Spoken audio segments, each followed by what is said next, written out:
কেন্দ্রীয় শহীদ মিনারে আছেন সহকর্মী শফিকুল ইসলাম। সরাসরি চলে যাচ্ছি তার কাছে। শফিক, এই মুহূর্তে কেন্দ্রীয় শহীদ মিনারে লোক সমাগম কেমন দেখছেন, বিস্তারিত জানাবেন।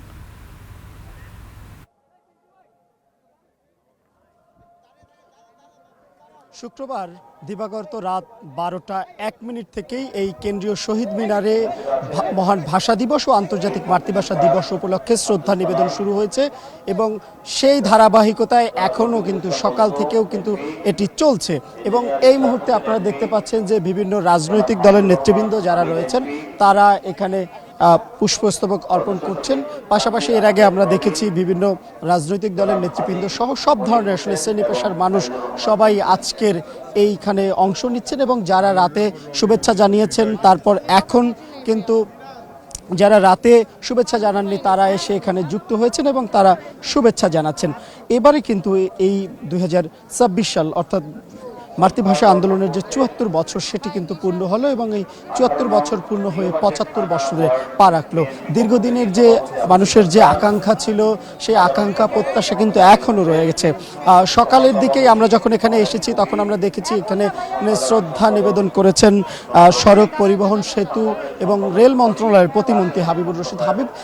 তিনি গণমাধ্যমের সঙ্গে কথা বলেছেন। তিনি গণমাধ্যমের সঙ্গে কথা বলেছেন যে আসলে বাংলা ভাষাকে বিশ্বের দরবারে পৌঁছে দিতে হবে, গণতান্ত্রিক বাংলাদেশ বাস্তবায়ন করার অঙ্গীকার তিনি ব্যক্ত করেছেন। পাশাপাশি বলেছেন যে সবাইকে নিয়ে আসলে ঐক্যবদ্ধভাবে কাজ করতে হবে।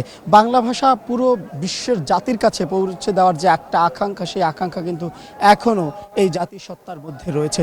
এই আজকের এই দিনটা একদিকে যেমন শোক, অন্যদিকে গৌরবময় একটি অধ্যায়। এই দিনটি আমাদের জীবনের একটি অত্যন্ত গুরুত্বপূর্ণ, কেননা আজকের এই যে মাতৃভাষায় আমাদের কথা বলা সেটি শুধুমাত্র হয়েছে সেই 1952 সালের 21শে ফেব্রুয়ারি 144 ধারা ভঙ্গ করে যারা রাজপথে নেমে এসেছিল এবং যাদের রক্তের বিনিময়ে আমরা পেয়েছি এই বাংলায় কথা বলার অধিকার। এবং বিশ্বের ইতিহাসের কিন্তু একটি অনন্য নজির যে শুধুমাত্র বাঙালিরাই এই ভাষার জন্য তারা প্রাণ দিয়েছেন এবং প্রাণ দিয়ে তাদের যে অধিকার, তাদের যে মর্যাদা সেটি তারা ফিরিয়ে এনেছেন।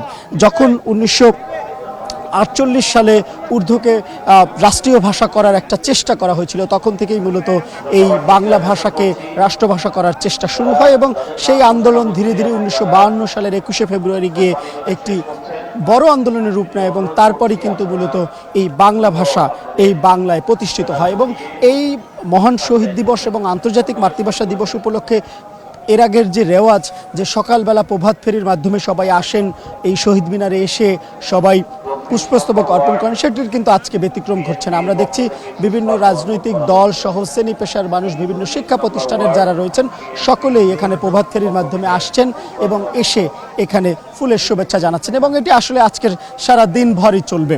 তো এই ছিল শ্রাবন্তী আমার কাছে কেন্দ্রীয় শহীদ মিনার থেকে সর্বশেষ। শফিক, ধন্যবাদ আপনাকে।